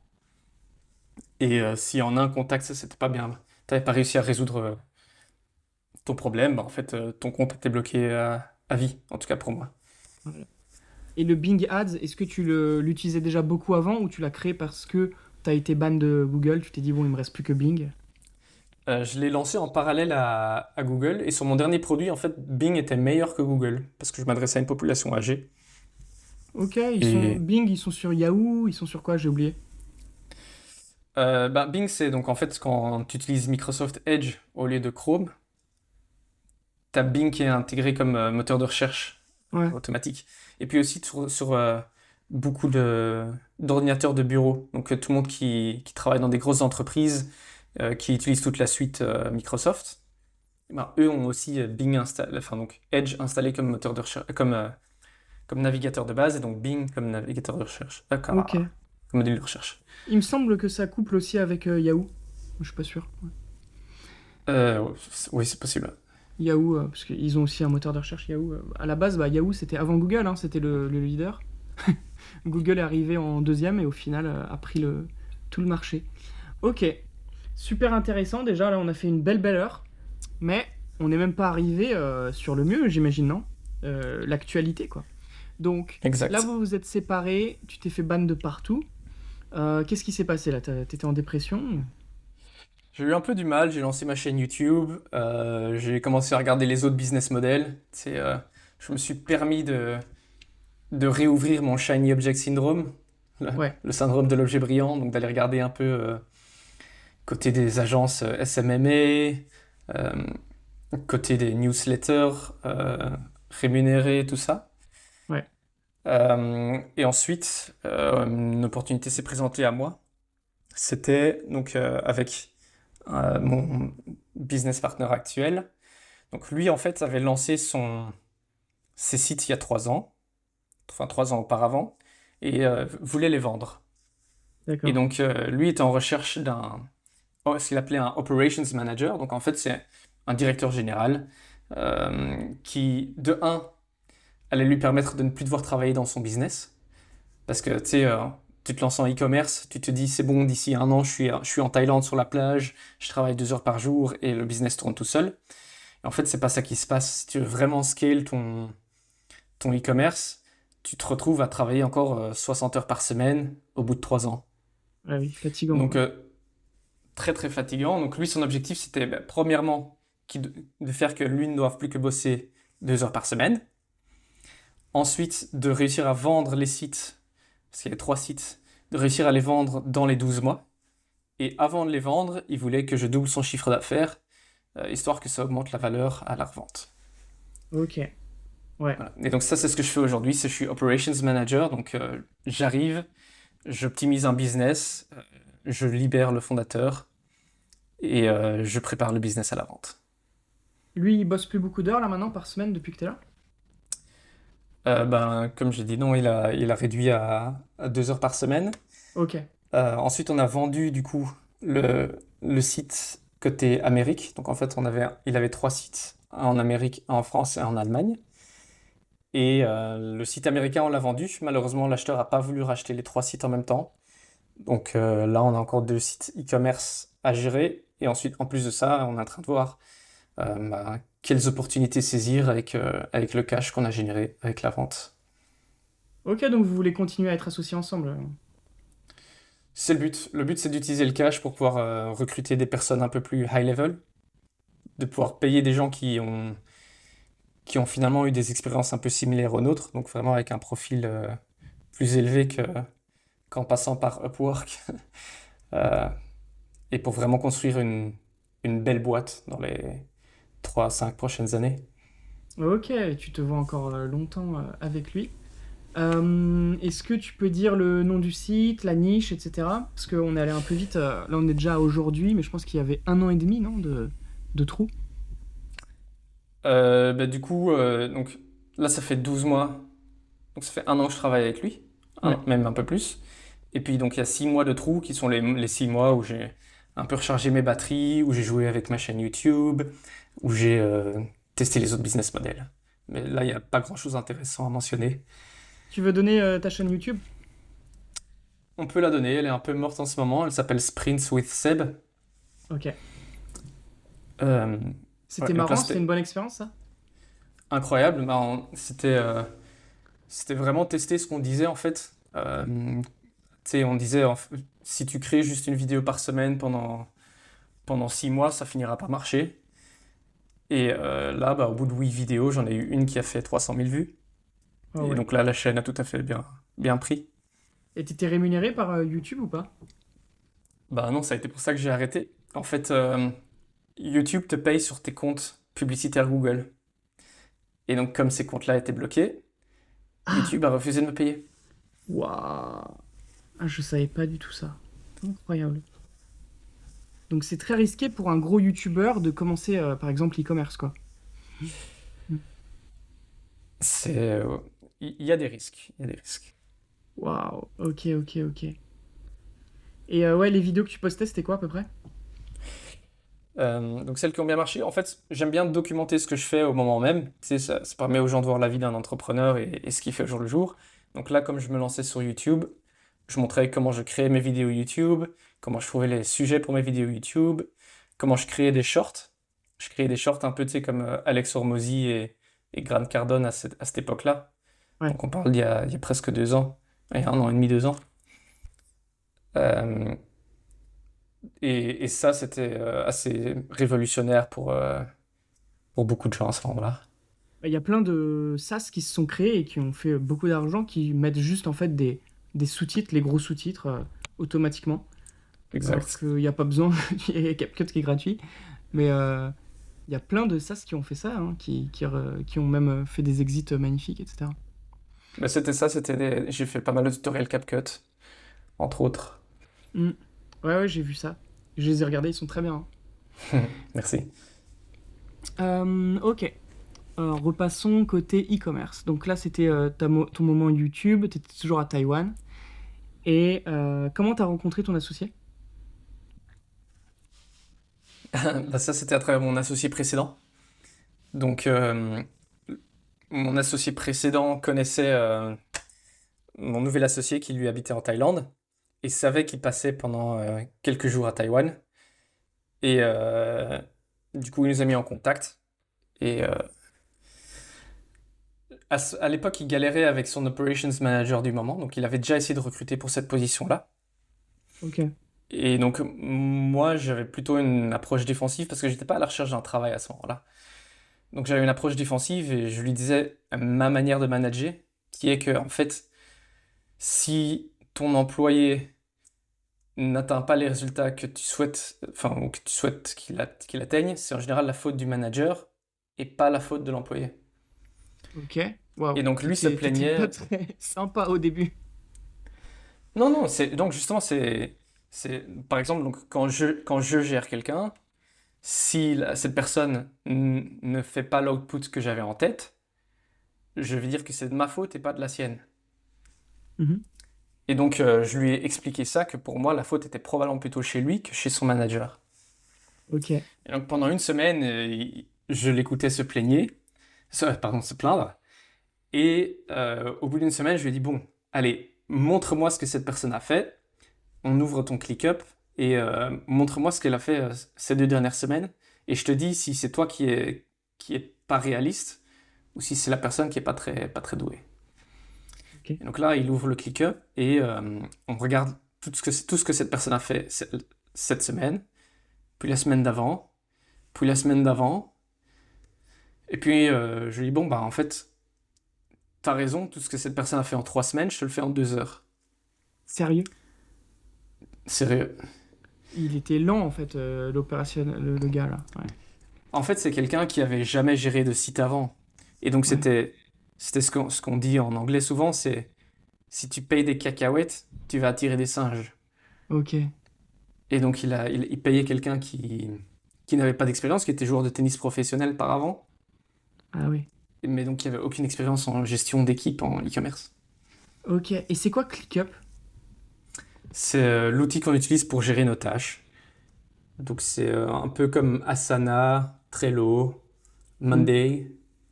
Ok. Jamais utilisé ça. Moi, je gère mes tâches C'est- à l'ancienne. Mais justement, ça fait partie de la force que j'ai eue en arrivant à ma position actuelle. C'est-à-dire que donc, ce que je dois faire, c'est gérer les équipes, m'arranger que les équipes apprennent à s'organiser, à se structurer, à travailler tous vers la vision du CEO. Et cet outil-là est justement très bon pour ça, en fait, pour synchroniser tes équipes et Ok. travailler vers un objectif commun. Et donc là, il t'a fait une offre, il t'a dit, bon bah ok, il faut que je change, je te prends. Toi, t'étais défensif, tu t'es dit, bah non, j'ai pas trop envie en fait. Et au final, t'as accepté. Donc au début j'étais défensif. Ensuite, bah, quand j'ai vu le travail qu'il y avait à faire, je me suis dit why not, ça peut valoir la peine. Mais alors aussi en attendant, j'avais commencé à postuler chez RhinoShield en tant que média buyer. Euh, et là, j'en avais un peu marre de YouTube et de l'entrepreneuriat. Et je me suis dit bon, bah, de toute façon, la chose qui m'avait bloqué à l'époque pour atteindre les 10 millions, c'est que je ne sais pas comment structurer une grosse société qui marche bien. Donc je m'étais dit, why not aller chez une société qui est en pleine croissance, qui génère 10 fois, 100 fois ce que j'espère générer un jour, pour voir comment eux structurent euh, leurs affaires, et que ensuite, le jour où je me relance à mon compte, j'ai, je sais exactement comment structurer mes équipes pour tout de suite créer une boîte qui peut atteindre 10 millions, 20 millions, 100 millions dans les Marrant. 2-3 premières années. Ouais. Ok. Et là, du coup, j'allais à mon dernier entretien dans cette boîte-là. Et sur le scooter, il m'appelle et il me dit, bon, si je te fais une offre maintenant, est-ce que tu signes? Je lui dis, bah, il faut la faire maintenant, parce que mon interview est dans 15 minutes. Et donc, il m'a envoyé un contrat avec une belle offre et j'ai signé Ok, sur le scooter. sur le Scooter scooter. taïwanais, de Sur le scooter taïwanais. quelle marque? Je me rappelle, j'en avais un aussi, c'est les C'était 125. un SIM, S-Y-M. Ouais. Ah, c'était à Belleville, le scooter à Taïwan. Waouh, j'adorais. Putain, ok. Donc là, t'as signé dans la rue, quoi. Ok. Ouais. Et le Rhino Shield, tu les as, les pauvres. Ok. Mm. Ok, donc là, gros changement dans ta vie. T'as commencé le lendemain, quoi. Exactement, ouais. Le lendemain, commencé en fait, on avait déjà commencé une phase de test, j'ai oublié. On avait commencé une semaine de test où ils m'avaient payé au prorata. Hmm. Et ça s'était bien passé. Et donc, c'est pour ça que j'étais ouvert à l'offre. Sinon, j'aurais pas été ouvert à l'offre. Ok, intéressant. Et donc là, t'es un peu en fait le bras droit. Tu remplaces un peu le CEO, donc t'avais une équipe déjà assez complète à gérer. L'équipe était déjà en place. En fait, ce qui manquait, c'était de un, la vision de la part du CEO en termes d'objectifs, de chiffres, tout ça. Donc, ce que je disais tout à l'heure, le fait de vouloir doubler le chiffre d'affaires et de vouloir vendre la boîte dans les 12 mois. Mm. Tu vois, ça, c'était une vision très claire et très précise. Ça, Ça, on l'a défini ensemble. il faut le dire aux équipes. La partie doubler le chiffre d'affaires, oui. La partie vendre, pas nécessairement. Ok, je Ça, il vois. faut un peu. Ça, c'est une question de feeling. Ça, c'est une question de feeling. Ok, je comprends. Et ensuite, il fallait s'assurer que les équipes créent leurs propres objectifs pour atteindre les objectifs de la boîte. Donc, là où avant, tout le monde était juste un employé Upwork qui faisait ce qu'on lui disait de faire, on leur disait, ben voilà, regarde, en SEO, il faut qu'on augmente de 30% pour qu'on puisse atteindre les objectifs de la boîte à la fin de l'année. Qu'est-ce que tu vas mettre en place pour faire ça? D'accord. Et donc, Et- chaque personne, du coup, prenait des responsabilités et devenait un peu son mini-manager au sein de son département. Ok. Et comme t'as dit que ce site, en fait, enfin cette boîte, elle était faite sur, donc c'est une marque e-com, c'est ça? C'est ça. Elle était faite sur 3 pays, donc il y a 3 sites internet. Est-ce que vous faisiez, par exemple, bah non, bah pour le SEO, il faut faire x3. Pour les créas, tu peux les faire que en anglais, par exemple, et ensuite traduire dans chaque langue. La page produit, est-ce que l'Amérique, en fait, c'était votre premier marché, et donc c'était sur celui-là que vous mettiez tous vos efforts, et ensuite vous faisiez juste des traductions? C'est ça. Ok. Moi, je suis devin, ouais, je comprends tout très vite. Bah, t'as un bon feeling en e-commerce, hein. Ouais. Ouais. Ok, donc ça c'est l'Amérique que vous avez vendu. Est-ce que tu peux nous parler un peu de chiffres quand t'es rentré? Est-ce que t'as réussi à faire de la croissance? Instantanément, donc j'avais pour objectif de doubler le chiffre d'affaires en 12 mois, et ça s'est fait en une semaine. Putain, Donc, impossible. Impossible. bah, c'est Rentre ça dans ma qui est boîte. rigolo. Non, Ok. mais c'est entre autres pour ça que j'ai rejoint l'équipe, c'est je savais que j'avais de la valeur à ajouter. En fait, il y a plusieurs manières d'atteindre le million, en fait, et c- il y a vraiment 1000 manières différentes d'atteindre le million avec ton e-commerce. Et donc, il suffit que moi, j'ai pris une approche différente de lui pour que finalement, mon knowledge devienne complémentaire au sien. Ok. Et donc, ce qui s'est passé, c'est que lui faisait tout son chiffre avec SEO et Google Ads. Donc, en vrai, il faisait du très beau chiffre avec du SEO et Google Ads, chose que moi, je n'avais jamais faite. Et du coup, en fait, la seule chose que j'ai dû faire, c'est aider à implémenter Facebook Ads correctement.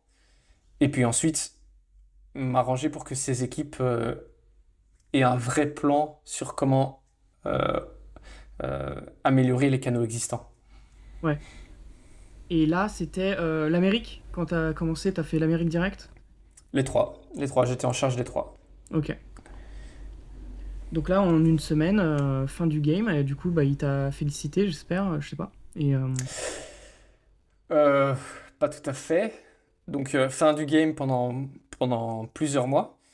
Mais comme je disais plus précédemment dans l'interview, euh, l'e-commerce, c'est très cyclique et il faut accepter les cycles. Et on est arrivé en période creuse. Et donc, en période creuse, on a dû tout à fait couper les ads Facebook. Et donc là, on est retombé à un peu plus haut que le chiffre d'affaires qu'il faisait avant.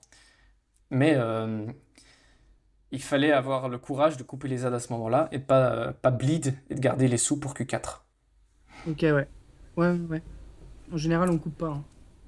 Ok. En en général, les gens coupent pas. Moi, au fil des années, j'ai appris que si c'est pas rentable et que c'est clairement à cause de la saisonnalité, il vaut mieux très fort réduire, voire couper et préparer la phase d'après. Ok, et tu peux donner le nom du shop ou c'est interdit? Je n'ai pas demandé permission avant le podcast, donc je vais pas le faire. Ok, pas de souci. Est-ce qu'on peut avoir une niche? Dans les bijoux, Ok. Ok, donc il y a combien de produits sur le site? Il y a énormément de bijoux? on avait 600 SKU. Donc Ok. 600, C'est unisexe? c'est unisexe. Ouais. Cool, cool, cool. Ok. Qu'est-ce que tu voudrais rajouter? Ça fait déjà 1 heure et quart. Dans la chronologie où on en était, bah, on était saisonnalité creuse, ensuite il y avait le Q4. Est-ce que tu as bien réussi le Q4? Très très bien réussi le Q4. C'était nouveau, là on a fait du x4 par rapport à ce qu'il a l'habitude de faire. Magnifique. Donc on a été sold out, ça a été mon premier Q4 où je dirais, on a fait saigner le producteur. L'usine en Chine a eu du mal à suivre. Ok, ouais, ouais, ouais. Trop bien. Et c'était quoi en termes de... tu te rappelles du record journalier, record mensuel, etc. Bah, du coup, on a dû couper, donc on n'est pas monté si haut que ça. Euh, non, ici, j'ai pas demandé de permission pour les chiffres, et en plus, on vient de vendre, donc on a Ah oui, ok. NDA, donc Bon, en là, je tout peux cas, pas. vous avez coupé parce que c'est sold out, quoi. Donc, Sold out, on s'est retrouvé à les livrer par taxi vers notre. Donc en fait, notre structure est assez sympa. On a un agent en Chine qui s'occupe de uniquement sourcer les produits pour nous. Donc elle contacte les usines, elle fait notre quality control, elle visite les usines. Ensuite, on a on a un 3PL, donc ça se dit comment, un entrepôt en Chine qui centralise ces 600 produits différents. ouais. Et ensuite, de là, on peut les envoyer partout dans le monde en moins de 7 jours. Mm. Et donc, entre l'usine et l'entrepôt, on devait tous les jours, pendant Q4, envoyer l'entièreté de ce que produisait l'usine le jour même par taxi vers l'entrepôt pour Ok. envoyer au client. Ouais. Et Vraiment toi, tu capacité t'occupes... maximale. C'est toi qui t'occupes de cette conversation avec... cette communication avec la Chine? Donc là, donc, comme je disais, on a un agent en Chine qui s'occupe de ça. Et donc, nous, moi, je m'occupe de l'interaction avec l'agent qui fait partie de notre équipe, Ouais. qui est embauché par nous. Euh, et donc, oui, elle est là à nos meetings hebdomadaires. C'est elle qui crée la stratégie, c'est elle qui fait spontanément les contrôles de qualité. Mais donc, oui, ça, c'est moi, c'est entre autres moi qui interagis avec elle. Ok, en anglais. Toi, tu parles chinois? Je parle un peu chinois, mais ça se faisait en anglais. Ok, cool. Donc, ok, donc les chiffres, on peut pas savoir. Qu'est-ce qu'on peut savoir? Qu'est-ce que je peux avoir? Les créas. Quel créa marchait bien? Pour nous, 2023, ça a été UGC. UGC, Ok. UGC, UGC, qui a cartonné. Maintenant, début d'année, ça a eu un peu plus de mal à prendre, mais on voit un retour. Donc ça recommence à prendre au niveau de l'UGC. C'est de l'UGC véritable, la même technique Lux, ou c'est des trucs que vous payez? C'est avec des acteurs. Ok. Et là, tu les choisis comment? Euh, on essaie d'être assez proche de nos personas. Ouais. Donc, Ah non, donc on a un critère de sélection, je pense qu'il vaut la peine de partager, c'est que on regarde l'engagement que cette personne a sur ses réseaux sociaux à elle. Ok. Donc on utilise principalement des femmes, et même si on ne cherche pas des micro-influenceuses, ce qu'on cherche, c'est que le contenu qu'elle crée sur ses propres réseaux résonne avec son audience. Et ça, pour nous, c'est un bon indicateur que ça va résonner avec notre audience à nous. Ok, mais tu dis pas micro-influenceuses, c'est-à-dire qu'elles sont de quelle taille? Peu importe. En fait, ce qu'on cherche, c'est vraiment des acteurs. Donc, on va vraiment engager des acteurs. Hmm. Et ensuite, ces acteurs, on leur demande quels sont vos réseaux sociaux. Et là, on regarde comment elles s'en sortent. Donc, on en a une qui a 10 000 followers, mais on en a d'autres qui en ont 500, ou même parfois un peu moins. Mais on veut que sur ces 500, bah, les gens soient un peu engagés, quoi. Ok, et pour les créas, sinon t'as quoi d'autre de différent? Donc beaucoup UGC, t'en mets beaucoup des créas par mois? Énormément. Donc, on en teste. On est monté à 50 créas par semaine à un moment en Mhm. testing. Maintenant, on est plutôt sur du 12. Donc, en fait, ce qu'on fait, c'est on fait 3 à 4 concepts. Ouais, Et ensuite, pour chaque concept, on a 3 à 4 hooks. ok. Et donc, ça nous Et fait 12 à 16 vidéos à tester. donc t'as un monteur dans l'équipe et un média buyer. On a un media buyer. En fait, on est en agence maintenant pour le media D'accord. buying. Et on a un monteur dans l'équipe et un creative manager. Ah, quand même. Ok, donc lui il réfléchit à la structure, à la strat et tout. Ouais. Ok, intéressant. Est-ce que vous faites parfois des shootings tout seul à l'iPhone? Euh, Non. Ok. Donc à chaque fois vous recrutez des gens. Ok, ok, ok. Intéressant. Quoi d'autre? T'as des trucs croustillants? Donc là, c'était quoi? On était en 2023. Donc 2024, là, il s'est passé déjà 7 mois. Qu'est-ce qui Mhm. s'est passé pendant cette année? Bah, on a vendu la société, enfin le site américain, Ouais. du coup. Le Ça a plus été gros, une en fait, grosse affaire. en termes de pourcentage, c'était le plus gros. C'est ça, il faisait 65% du Ok. business. Donc il reste quand même 2 sites maintenant à gérer, parce que ça fait un peu moins de travail, mais c'est cool. Ouais. Donc ça, c'est une solution, c'est une situation pas idéale pour nous, parce qu'en fait, l'idée, c'était de faire un gros exit et ensuite avoir l'espace mental et l'argent pour recommencer quelque chose à zéro. Ici, Hmm. maintenant, on se retrouve à plutôt devoir optimiser les deux sites existants, parce qu'en fait, finalement, tu peux voir ça quasi comme si tu as un hôtel et que tu vends une chambre, bah, tu as quand même encore toute la gestion de l'hôtel. Ok, je Donc vois. finalement, ça nous prend encore beaucoup d'espace mental. Donc là, on doit voir un peu dans les prochaines semaines comment restructurer, réorganiser vraiment tout ça correctement. Ok. Et la vente du site, ça s'est fait facilement? Ça a été plus complexe que prévu et pas mal de learnings qui sont intéressants. Je pense qu'ils valent la peine d'être partagés. Euh, Par exemple, là en ce moment, c'est vraiment un buyer's market. Donc c'est l'acheteur qui a tout le pouvoir de négociation. Donc très Ok. difficile de trouver des acheteurs.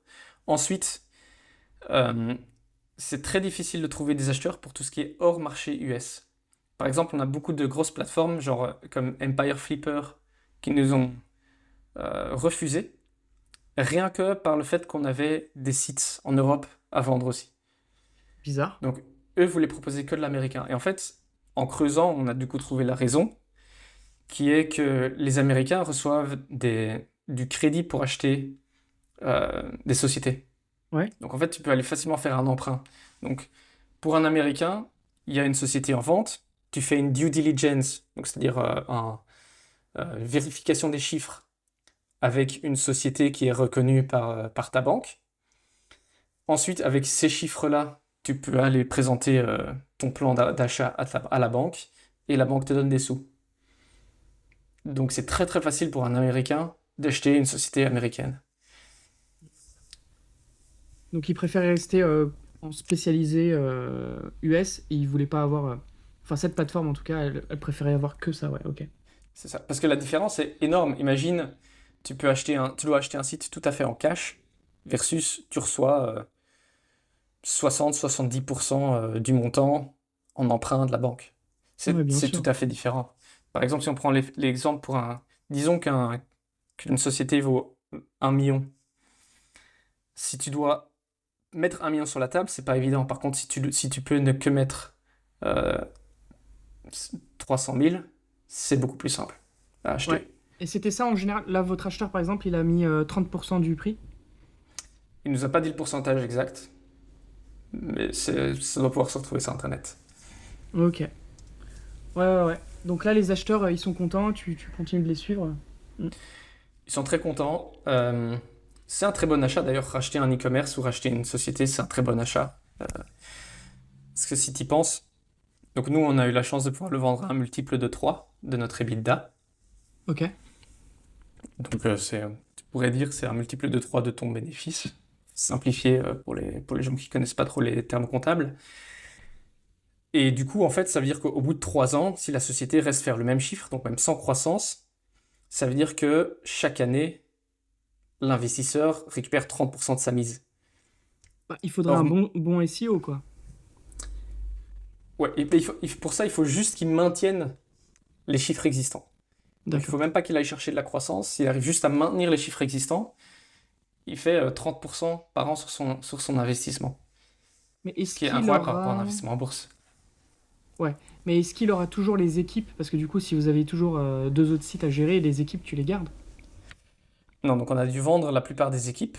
On a gardé Hmm. les équipes qui s'occupaient que de la partie européenne, pour des Hmm. raisons de langue. Mais les équipes qui s'occupaient de la partie américaine ont été vendues.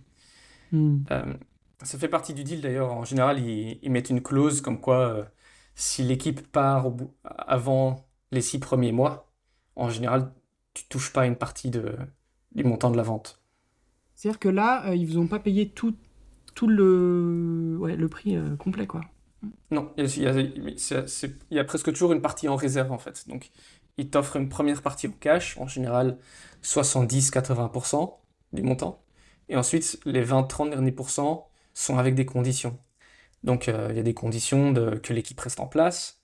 Il y a des conditions de performance aussi, que le site ne se casse pas la gueule du jour au lendemain quand tu partes. Ouais. Euh, pour se protéger, ça a du sens aussi, les gens mettent quand même beaucoup de sous sur la table. C'est Ouais. normal de se protéger. Ok, super intéressant parce que j'ai pas trop d'expérience là-dedans, moi, donc c'est cool. C'est sur quel site que tu as réussi à faire ça? On est passé par un broker privé. Hmm. Donc, nous, on a utilisé Quiet Light, pour si tes auditeurs sont intéressés. Donc, Quiet comme silencieux, et puis Light comme lumière. Ok, Et eux, en fait, ont une base de données d'acheteurs. Donc, en fait, en général, les brokers, c'est comme ça qu'ils fonctionnent. Ils ont une base de données d'acheteurs. Dans leur cas, c'est une liste d'emails. Et donc, toutes les semaines, ils envoient des deals à leur liste d'emails. Et ces gens-là réagissent et achètent les sociétés. ok. Bah, ils ont du cash, en plus ils ont la banque qui aide à hauteur de presque 70% à peu près. Ça leur fait une nouvelle aventure, un nouvel e-com à gérer.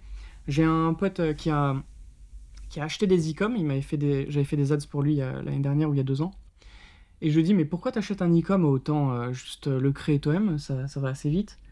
Il m'a dit, non, non, en fait ça va pas si vite que ça, s'il y a vraiment des pages en place, une marque un peu, un mini branding même quand même. Je préfère acheter le temps des gens et j'arrive directement sur un cheval entraîné quoi en fait. Il a tout à fait raison. Je comprends tout à fait son raisonnement maintenant, pour avoir vu ce que ça prend comme effort de mettre en place ce genre de marque. Je Ouais. comprends qu'ils prennent des raccourcis. Parce que nous, dropshipper, on pourrait se dire, non mais il faudrait juste tester le produit. Mais en fait, comme maintenant les gens, ils vont quand même double-checker le Google, ils vont regarder s'il y a des articles, ils vont regarder s'il y a bah, un Instagram en fait directement. Et autant acheter un e-com qui a déjà un Instagram, un TikTok en place. Ouais, ça c'est un peu de valeur. Ouais. Comme un bel Instagram, ça a une valeur. Mhm. Ok, donc là maintenant vous êtes avec deux sites sur les mains. Est-ce que ça vous arrivez à faire des ventes? Oui, tout à fait. Vous êtes En plus, on avait en... la chance qu'on n'avait pas encore testé Facebook pour les sites européens. Hmm, Donc là, c'est un nouveau défi C'est de créer des créas en français et en allemand, et puis de commencer Mhm. à tester Facebook. Ok. Donc là, ça va être ça. Donc là, on est enfin à aujourd'hui. On a fait 8 ans ça fait 8 ans, non? Qu'on a Ça fait fait là huit en ans une qu'on heure. parle. Exactement. My God. Ok. Donc là, on est à aujourd'hui. Je sais pas si j'ai d'autres questions. Quel créatif tu vas essayer là pour ces nouveaux marchés? On va reprendre les meilleurs UGC qu'on avait pour le marché américain. Ouais. Donc ça c'est pas mal, c'est qu'on avait déjà un petit feeling, enfin et des scripts prouvés qui fonctionnent côté US. Ça a l'air de prendre déjà côté francophone et côté allemand, on va ouvrir d'ici une semaine ou deux. C'est dingue, hein. UGC, UGC, UGC, tout le monde parle que du GC, mais au final, bon, si ça marche, ça marche, hein. Ouais, tous mes clients me demandent que ça presque, hein. C'est le type qu'on me demande tout le temps. Ce format-là. Ok. Et j'ai complètement oublié de te dire, est-ce que tu t'es formé en fait? Ou tu t'es formé directement avec Sofiane? Je me suis formé avec Sofiane et on a pris la formation de Yomi. Ok. Comme tout le Et monde. comme tout le monde, et franchement, je recommande à 3000%, quoi. Meilleur investissement de ma vie. Ah ouais, carrément. Bah, c'est la seule fois que j'ai transformé une formation de 2000 € en chiffre qu'on a mentionné dans le podcast. D'ailleurs, ouais, c'est quoi ton chiffre total C'est ce que je vais mettre en titre, je pense. C'est à Guicheur. On doit être autour des 5 millions. Ok, je vais mettre 5. 5. Ouais. Je vais mettre 5M. Bon, bah, on va conclure. Est-ce que tu as une petite phrase motivante? Est-ce que tu veux conclure par... Est-ce que tu as oublié de dire quelque chose que tu voulais partager? Je dirais continuer à tester des ads. C'est vraiment, pour moi, c'est le plus gros moteur de croissance d'un e-commerce. C'est la seule chose qui te coûte quelques centaines d'euros et qui peut te rapporter plus de 100 000. Donc voilà, s'il y a une chose sur laquelle investir, et nous c'est ce qu'on est en train de faire en ce moment, c'est les créas et les pubs. Ok, et quand tu dis créa pub, c'est tester beaucoup de créas différentes, donc vraiment le contenu différent, visuel et auditif, ou les stratégies aussi, les campagnes en intérieur, enfin dans les strates, comme on dit, le management de campagne, quoi. Non, le management de campagne, pour moi, enfin, nous on ne voit plus de succès avec ça. Pour nous, ce qui marche le mieux, c'est juste campagne broad, tu mets tes meilleurs créas dedans et Facebook fait le travail. C'est vraiment, je parle des créatives. euh, c'est ça qui fait la différence. Et alors ensuite aussi l'approche que tu as par rapport à tes créatives. Donc, de un, c'est de tester des choses qui sont significativement différentes de ce que tu fais aujourd'hui, parce que c'est là que tu as le plus de chances de trouver quelque chose de tout à fait nouveau qui peut résonner avec ton audience. Et de deux, pour chaque test que tu fais, c'est d'aller analyser les résultats et de voir si tu peux faire une itération dessus. Donc, si tu as une créa qui marche avec un acteur, nous, on a multiplié par 10 le potentiel de cette créative juste en refilmant cette créa avec 10 acteurs différents. Et donc, en fait, d'un coup, tu as multiplié ton learning, ton apprentissage en 10 fois, en fait. En fait, le message était bon, l'offre et le produit marchent, et après tu peux changer l'acteur, tu peux changer le format, tu peux faire un truc plus court, plus long, changer les hooks, tu peux changer l'ordre des arguments marketing dedans. Quoique l'ordre, là, s'il marchait bien, le garder, et ensuite faire différents formats, donc ça peut être UGC, mais ça peut être micro-trottoir, ça peut être juste une vidéo avec du texte, mais à chaque fois garder à peu près ouais, le truc winner, faire plein d'itérations, ouais. Mm. Bah, c'est Exactement, ouais. c'est ce que vous faites là, vous testez toujours 12 créas par semaine, ça? C'est ça. Et en général, la moitié de ça, c'est des itérations sur nos créas qui marchent actuellement. Sur les angles qui marchent, sur l'offre qui marche, sur le wording qui marche. Hmm. Ah, et j'avais une question, on veut conclure, mais j'ai une question, est-ce que tu utilises genre Triple Whale ou quelque chose comme ça pour traquer les ventes? Non, ça, on a arrêté. De un, parce que c'est très cher pour ce que ça propose. Et de deux, parce qu'en fait, on est sur très peu de canaux d'acquisition. Et là où moi j'ai vu le plus gros intérêt d'un Triple Whale ou d'un Hyros, c'était quand tu dépenses énormément sur Google, sur Facebook, sur Bing, sur Snapchat, sur TikTok, tous vont over-report le nombre de ventes qu'il leur est dû. Et donc, en fait, nous, on se retrouvait par exemple à, donc, comme je disais, on avait fait 3 millions de ventes, mais si tu prenais l'ensemble de ce que ces plateformes disaient qu'on devait attribuer à leurs ventes, on arrivait à plus de 5 millions. Tu vois, donc, elles mentaient quelque part sur combien de De, ventes qua- leur étaient dues. Et de donc, 40%, dans ce quoi, cas-là, presque. c'était très utile. C'est ça, ouais, quasi de 100% à certains moments. Du Ouais. coup, dans ces cas-là, c'est utile, mais nous, comme on est vraiment que sur Google SEO, Google et SEO, et que maintenant on commence seulement Facebook, on sait vraiment voir la différence avant, après Facebook, et on fonctionne uniquement avec ça. Ok, ouais, j'ai compris. Ok. Bon, bah, on va conclure. Est-ce qu'on peut te retrouver sur des réseaux si quelqu'un veut te contacter? Il y a mon YouTube, Sprints with Seb, où on peut me contacter, et sinon le reste est pas encore nécessairement public. On pourra le mettre en description si jamais un jour je me lance de Et manière comment plus on te publique. contacte sur un YouTube? En commentaire de mes vidéos, je les lis. Je Ok. sais que la plupart des gens le font pas, mais moi je les lis. Ok. Donc, allez sur Sprints with Seb. Je vais le mettre en description juste en dessous. Et puis, merci beaucoup. C'était vraiment full tips, comments. T'as été très transparent. Donc, merci beaucoup d'être passé. Et puis, à la prochaine. Merci à toi et à bientôt.